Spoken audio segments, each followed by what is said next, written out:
안녕하세요. 박채순 TV의 박채순입니다. 안녕하세요. 날씨가 몹시 뜨겁습니다. 저는 지금 며칠째 우리 인구 문제와 또 그 재동포 문제, 그리고 외국에서 한국으로 이주해온 그 다문화 가족, 이런 것에 대해서 말씀드렸습니다. 오늘 이 시간에는 재동포 중에서 멕시코와 쿠바에 거주하시는 우리 한인 후손들에 대해서 말씀을 드리고자 합니다. 그러니까 1905년에 멕시코로 1033명이 가셨고, 그 다음에 1921년에 그분들 일부가 288명이 쿠바로 오셨는데, 이제 그것이 멕시코와 쿠바의 한인들 후손들 이야기입니다. 그분들에 대한 역사와 그분들에 대한 이야기를 좀 해보고자 합니다. 왜냐하면 제가 인하대학교에서 근무하면서, 제가 물론 재동포로서 한 20년 살면서 재동포에 대한 연구를 했고, 그리고 인하대학교에 근무하면서 외국인 학생들을 강의를 가르쳤고, 또 멕시코나 쿠바 후손들이 인하대하고 우리 재동포재단을 통해서 들어와서 제가 이제 그분들 후손들을 같이 하면서 한국 사회 정치, 경제, 사회 문화를 강의를 했고, 또 같이 어울리면서 그분들이 어떤 생각을 가지고 있고 어떤 분들인가, 그들의 희망은 어떤 것인가를 살펴보았습니다. 그래서 제가 오늘은 이런저런 자료뿐만 아니라 이런 내용을 가지고 멕시코와 쿠바 동포 후손들을 말씀드리고자 합니다. 그러니까 1905년에 멕시코로 출발했던 분들이 성인이었을 때는 그분들 벌써 돌아가셨고, 이제 꼬마였을 때도 지금 100년 이상이 지났으니까 돌아가시고, 그래서 많은 사람들은 4세, 5세가 대부분입니다. 그분들에 대한 이야기를 여러분과 함께 나눠보고자 합니다. 물론 우리 재동포가 지난 시간에 말씀드렸던 디아스포라가 억울하고 답답하고 불편하고 고통받고 힘들었던 대한민국의 혈족인 우리 한인의 혈통이라는 그것을 가지고 살아나가기에 보통 어려웠던 거 아닙니다. 일본에 계신 분들, 사할인 동포들, 저기 중국이나 또는 러시아, 소련 연방, 이런 분들이 가서 엄청나게 고생을 하셨죠. 그러나 이제 멕시코나 쿠바는 또 좀 특이합니다. 그래서 제가 알고 있는 한 멕시코와 쿠바의 후손들에 대해서 말씀을 드려보고자 합니다. 730만 재동포 대부분은 국가가 어려웠을 때 스스로 살 길을 찾아 조국을 등졌거나 인구 과잉을 해소하기 위해서 정부에서 이민을 알선했던 경우가 많습니다. 재동포는 2세, 4세로 지나면서 우리의 글과 문화를 잊고 현지에 적응하여 타문화를 받아들여 현지화한 경우가 대부분입니다. 더욱이 일제치하에서 국가를 상실하여 국적도 없이 현지 사회에 동하지 않을 수 없었던 경우도 있었습니다. 그러나 그들도 한인의 혈통이 흐르고 있는 한민족의 후예들이고 재외동포들입니다. 인구의 감소로 기업체나 특별한 산업체에 필요한 노동자나 고급 인력 등 한국 발전에 필요한 외국인들에게 문호를 개방하는 것이 우리가 선택할 수 있는 현실적인 문제를 해결하는 방법입니다. 그렇지만 그들 외국 인력과 함께 우리 동포 후손들이 원한다면 그들을 받아들여 그들의 조상들이 찾고자 했던 고국에서 삶을 개척할 기회를 주는 것이 어쩌면 우리 국가의 당연한 의무일 것으로 생각합니다. 그러니까 아까 우리가 지난 시간에 말씀드렸던 220만 명의 외국에서 오신 이민자들 중에는 재동포도 있지만은, 그러니까 그분들 타국적 타문화의 그분들뿐만 아니라 우리 후손들에게도 문호를 개방해서 그분들도 우리에게 와서 잘 살 수 있는 그런 환경과 법과 제도를 마련했으면 하겠다는 것이 저희 오늘 말씀드리는 내용입니다. 특히 구소련 지역 중국 동포, 사할린 동포 등은 정부에서 특별법이나 비자 제도를 통해서 국내에 이주케 하여 그들의 삶에 기회를 주고 우리 국가 발전에도 도움이 되는 예가 있습니다. 많습니다. 필자는 이 글에서 지리적으로 멀리 떨어져 있고 법률 등에서 소외되고 있는 멕시코와 쿠바의 후손들에 관하여 살펴보자 합니다. 이 글이라고 하는 것은 제가 글을 바탕으로 해서 지금 이렇게 말씀을 드리는 거예요. 그렇게 느끼죠? 이렇게 자꾸 그 컴퓨터를 보면서 하는 것이 지금 이제 글을 바탕으로 했던 겁니다. 제가 이 글은 그 여러 군데 썼던 내용을 이제 종합하고 또는 그 수정해서 하는데 우리나라 브레이크 뉴스라는 그 신문이 있습니다. 그 주로 인터넷 매체인데 브레이크 뉴스에 기고해서 긴 그 글을 이제 제가 한 5번에 걸쳐서 여기서 여러분과 함께 대화를 통해서 말씀드리고 있습니다. 멕시코 후손의 경우를 보겠습니다. 지금으로부터 118년 전인 1905년 4월 4일 영국 선박 1포로로 인천 제물포를 떠나서 일본을 거쳐 5월 9일 미지 땅 멕시코 태평양 연안 오아사카주 살리나 크루스에 항해 도착한 1033명, 항해 도중 3사람이 돌아가셔서 1030명이 도착한 게 이게 멕시코 이민의 시호입니다. 효시입니다. 우리 한인들은 멕시코 살리나 크루스 항과 프로그레스 항을 거쳐서 5월 14일 메리다 지역에 도착하여 인근의 30여 곳의 에네켄 농장으로 흩어집니다. 멕시코 이민은 네덜란드, 영국, 독일계 영국인인 브로커 존 마이어스라는 사람이 일본인 회사를 통해서 조선인들을 멕시코의 에네켄 농장으로 이렇게 이주시키는 것인데, 에네켄이라는 것은 우리 그 용설란 같은 것인데, 에네켄 키가 크고 에네강 해서 멕시코 그 교민들을 이주했던 분들을 에네강이라고 해서 여러 군데 우리 텔레비에도 매스컴에도 나오고 그런데 에네켄이라는 그러니까 아주 굉장히 키도 크고 뻗시고 선인장 같은 그런 종류인데 그 가시가 그냥 입에서 다 나왔죠. 그래가지고 그게 2m 정도 되는 것을 쳐서 이제 그 섬유질을 뽑아가지고 그 배의 선박용 밧줄을 만들거나 아주 튼튼한 그러니까 우리 못이나 삶 같은 그런 것보다는 훨씬 더 강하고 또 그 나무 자체도 그 식물 자체도 우악스럽고 거칠고 그런 겁니다. 그러니까 그런 데 가서 이제 우리 그때 이주했던 사람들이 그 에네켄 농장에 가서 수확을 하는 거죠.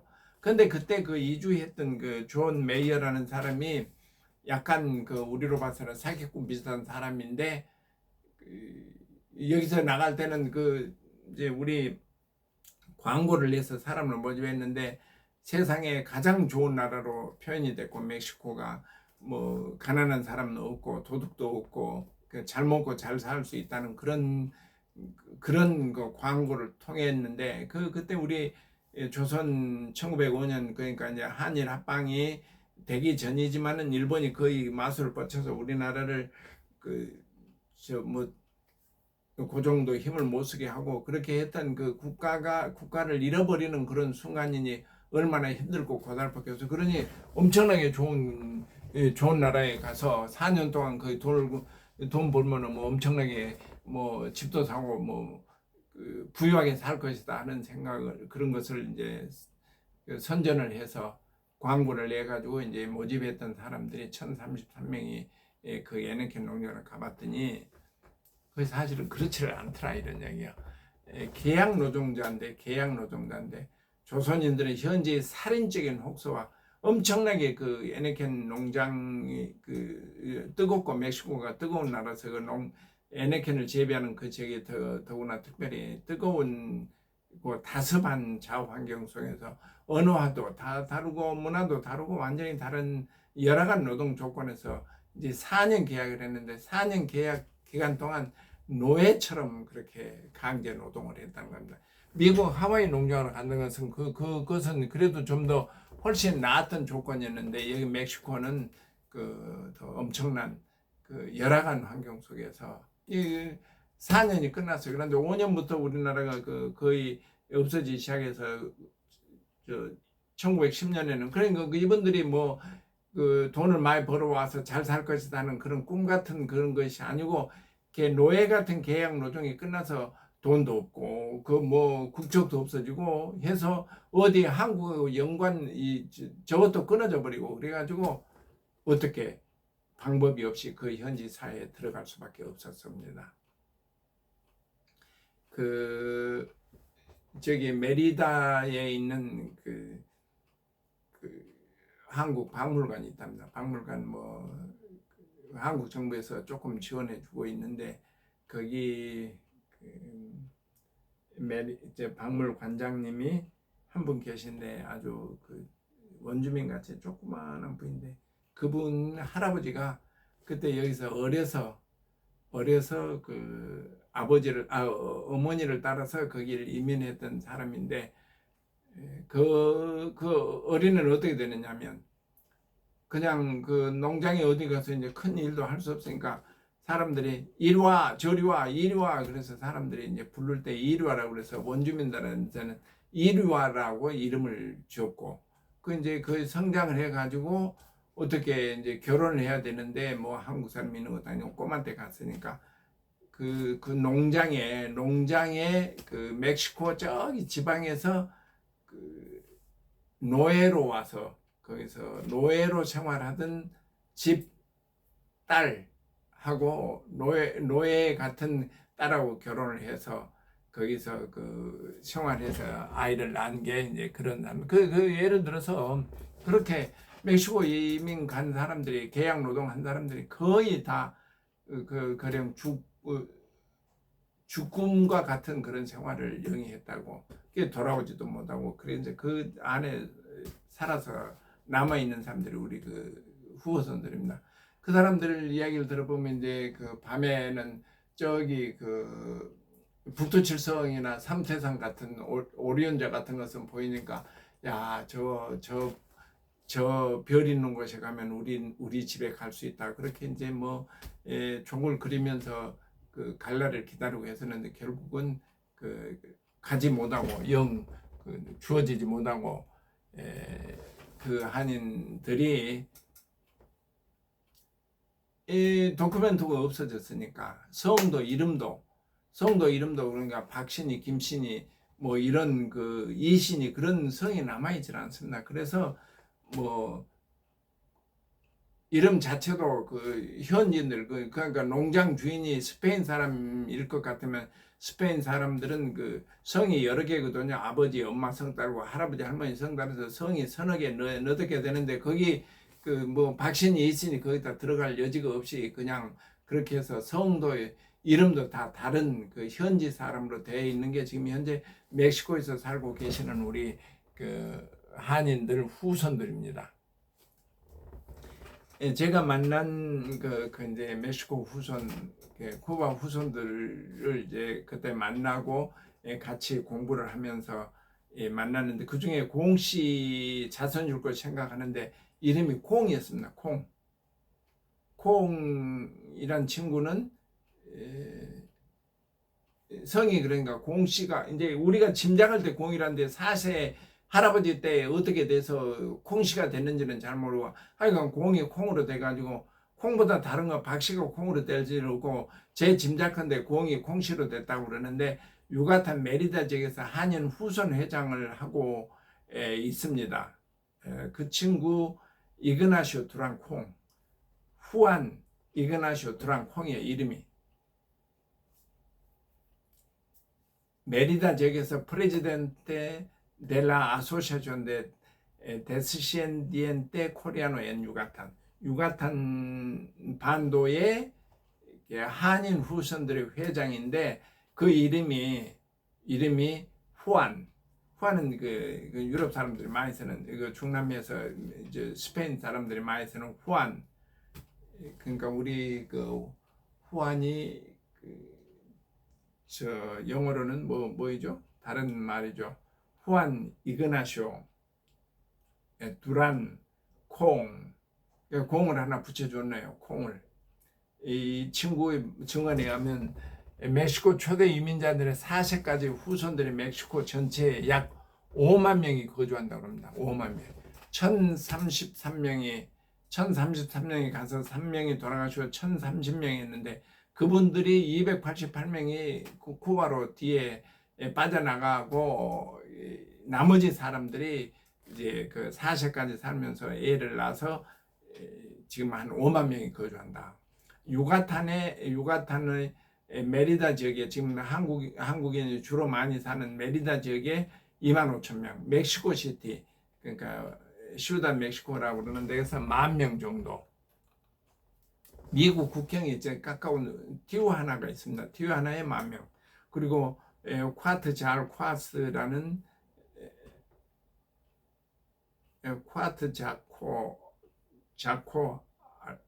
콰르스 이름 어렵네요. 5,000명이 거주하고 일부 campeche나 칸쿤 등에도 그 한인들이 들어 거주한다고 합니다. 이 숫자는 이제 보통 그 추정해서 하는 이야기지 이거 정확한 숫자는 아닐 것입니다. 이제 누가 만약 우리 한국 정부나 뭐 학자들이나 어떤 그 동포청이 됐나요? 이런 곳에 나가서 정확하게 이제 이 따져서 한인 후손들도 좀 따져보고 어떤 사람들이 있는가 더 그 세밀하게 조사를 해봤으면 되겠습니다만은 지금 그분들을 말하는 우리 그 후안콩 이야기는 한 5만 명 정도 된다.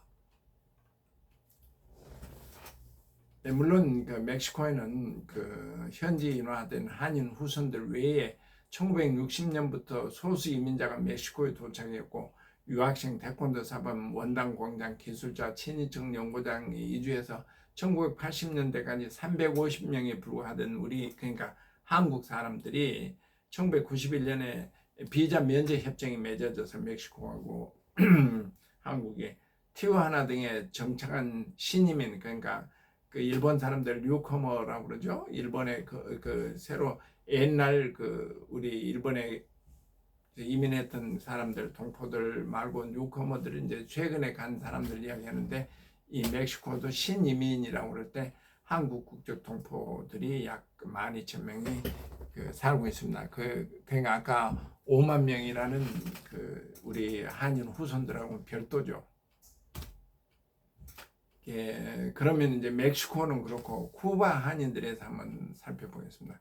한국과 중남미에서 유일하게 국교 관계가 수립되지 않고 있는 카리브해의 사회주의 국가 쿠바에는 거주 한인 이주는 세계 제1차 대전 후에 설탕 가격이 폭등하여 쿠바 설탕 산업이 호황을 이루고 멕시코 에네켄 농장이 하얀귤로 접어들어 공궁에 처했을 시기에 멕시코와 한인 중 유가탄 에네켄 농장과 베라크루스 등지의 한인 288명이 멕시코에 도착한 16년 후인 1921년 멕시코에 도착한 16년 후에 1921년 멕시코에는 1905년에 갔고 1905년에서 16년 후에 1921년 3월에 타마올리스 파수호를 타고 쿠바로 재이주한 사람들이 일로부터 시작합니다. 그러나 그들이 쿠바에 도착하기도 전에 그러니까 이제 에네켄 농장이 너무 힘들고 이제 그때 그분들이 뭐 그 100년 전이니까 1921년이면 지금 2023년이니까 102년 전에 그분들이 어떤 것인지는 정확하게 잘 모르지만은 쿠바에 도착해서 보니까 그 무렵에 에네켄 농장이 형편없어서 이제 아무튼 거리 탈출했거나 빠져나갔거나 뭐 살 길을 찾았거나 쿠바에 도착했는데 설탕이 그렇게 설탕 농사가 좋다고 막 그러더니 그 가서 보니까 가기도 전에 사탕수수 들어가 보지도 전에 설탕이 그 가격이 훨씬 싸져 버려 가지고는 그 설탕 산업도 안 돼 가지고 그 사람들이 다시 거기에 있는 에네켄 농장으로 들어갔다 그렇게 증언이 있습니다. 이 그 쿠바의 한인 후손들, 멕시코 한인 후손들보다 경제적, 심리적 고통을 더 감수해야 했습니다. 그들은 조국이 없어져 국적까지 상실한 채 1933년 혁명정부의 외국인 노동자들을 차별하는 법으로 고통을 겪었고 1940년 신노동법으로 쿠바의 시민이 아닌 사람은 노동조차 할 수가 없어서 대부분 쿠바에 귀화하게 됐습니다. 거의 쿠바 정부에서 이제 이런저런 그 혁명이 있었는데 쿠바 카스트로 혁명은 1959년에 있었는데 그 전에 이제 정권이 바뀌면서 했는데 쿠바 사람들만 쿠바 그 국민들만 그 일을 하게 하겠다. 그래서 이 사람들이 다 이제 쿠바 국적을 어떤 식으로 해서 그 기가 막힙니다. 그 도착할 때 이제 이민관이 그쪽 사람들이 이제 뭐 우리 뭐 동직원이 동사무소 주민자치해서 물어봐서 호적을 올리는 거 그런 게 아니고 그 사람들이 물어서 이름이 뭐냐는가 뭐 공 누굽니다 뭐 그리고 이제 자기들 할아버지들이 할머니들이 불렀던 그 이름이 뭐 그 뭐 개통이면 개통이로 개통 뭐 그 그런 정도까지는 아니겠지만은 이름을 부르면 한국 그 멕시코 한국 말을 멕시코로 저 이렇게 변형하는 과정에서 그 사람들이 쓰고 싶은 대로 그 부르는 대로 잘 그냥 이름을 써서 이렇게 공이 콩으로 되고 뭐 이렇게 된 거죠. 그러니까 이름도 성도 다 달라버린 거죠. 카스트로가 1959년에 체게바라고 혁명을 냈는데 그때부터 이제 우리가 그 뭐 연결이 끊어져 버리고 그분들이 대부분이 쿠바의 공산치하에서 그 혁명에 그 중에서 그 혁명에 참가한 사람들도 있었습니다. 그 쿠바하고 카스트로와 함께 그 혁명에 참가한 분들도 있었고, 그래서 이제 그 안에서 살아남기 위해서 동화되기 위해서 동화가 된 거죠. 그 살게 절벽에서라도 그 파피온 영화를 보면 그 파피온은 그 바닷물 숫자를 씌어서 몇 번 오고 나갈 때 물이 영원히 나간다는 걸 다 기억해갖고 파피온은 도망치고 드가는 거기서 돼지 키우기 위해서 돌아서잖아요. 그러니까 그 험악한 그 열악한 환경 속에서 살아남기 위해서 그 방법을 다 취할 텐데 우리 쿠바에 이주한 그분들도 몇 번의 그 어려움을 겪으면서 이제 쿠바 카스트로 정부에서 그렇게 해서 아무튼 현지화하지 않으면 살아남을 수 없는 그런 그 생활을 했던 분들이 우리 그 288명 중에서 임천택 분이라는 분 계시는데 그 여러 가지 그때 이제 그분들이 우리가 독립운동할 시대이기 때문에 독립운동을 해서 독립유공자입니다. 독립유공자의 그 네 번째 4대 손이 4대 손이며 또 그 임전택 씨 아들이 누구냐면 임은조 씨라고 헤로니모라고 그래서 우리 KBS인가 MBC의 그 방송까지 탔다고 그러냐. 그러니까 그 나라의 그 쿠바의 카스트로하고 케제바라고 같이 이제 동시대의 그 혁명에 참가해서 그 나라 차관까지 오른 그러니까 쿠바에 가서도 이제 그 잘 된 거죠. 그 현지에서 그 임은조 씨 헤로니모 임의 그 손자인 그 넬슨 임이 있습니다. 지금 현재 아마 그 쿠바에 있는 우리 코트라에 근무할 친구인데 이 친구가 그 이라대학교의 그 후손들 한인 후손들 초청한 데도 왔었고 또 아무튼 저하고 인연이 맺어서 그때 이제 그 친구로부터 그 쿠바 한인들에 대한 그 이야기를 많이 들었습니다. 그러니까 그 가족 자체가 임천택 씨 가족 자체가 그 이제 성공해서 나와 있는 계속 또 이제 뭐 다른 그 가문도 많이 있습니다. 그런데 그때 그 친구 이야기를 들어보면 약 1000명 정도가 쿠바에서 살고 있다. 그런데 우리가 288명이 그 쿠바를 멕시코에서 1921년에 갔는데 그분들이 이제 사방이 흩어졌으니까 정확하게는 잘 모르지만 1000명이라는 경우도 1000명이 좀 넘는다는 경우도 있고 뭐 1000명이 못 된다는 그 말도 합니다. 그 후손들이 아바나나 수도 아바나 또 마탄사스, 카르데나스, 마나티 등 쿠바 각처에서 살면서 비공식적으로 한인 활동도 하고 2001년에는 마티나 항구에 쿠바 이주 80주년 기념비를 세우기도 했답니다. 저도 솔직히 말해서 가보지 못했습니다. 1921년에서 80년 후에 2001년에 마나티 항구에 쿠바 이주 80주년 기념비를 세웠다고 그 매체가 나오고 있습니다. 임천택 씨 자손 외에도 현지에서 의사 등 전문 직업군에 많은 한인 후손이 있고 예술계는 화가 알리시아 데라 깜파박이라는 분이 있답니다. 유명한 화가라고. 쿠바 음악 연주가 세실료 박김 이렇게 박도 되고 김도 되고 또 그 깜파박 이렇게 성이 박씨 김씨 한꺼번에 쓰는 건데 그 나라 그 멕시코나 쿠바의 사람들이 할아버지 자기 아버지 쪽 할머니 쪽의 이름들을 성들을 넣어서 그 이름에 붙여져 그렇게 됐습니다. 현재 쿠바 한인 후예 중에 순수한 혈통의 후손들이 20%에 불과하고 더욱이 우리 언어와 문화는 잊은 지 오래입니다. 그러니까 1921년에 100년이 된 지금 현재 100년이 된 데서 전혀 사용을 못하게 하고 사용해봐야 쓸모도 없는 그걸 그대로 그 한국말을 가르치고 있을 그 여유도 되지도 않고 또 그렇지도 못해서 근데 그 전에 그때는 이제 한인 학교도 세우고 멕시코나 쿠바에 또 그 이분들이 그때 김구 선생이 멕시코를 가셨는데 안창호 선생이 멕시코 가셨는데 독립운동할 때 그 조금씩 일전씩 모아가지고 그 독립자금도 보태줬다고 그러지 않습니까?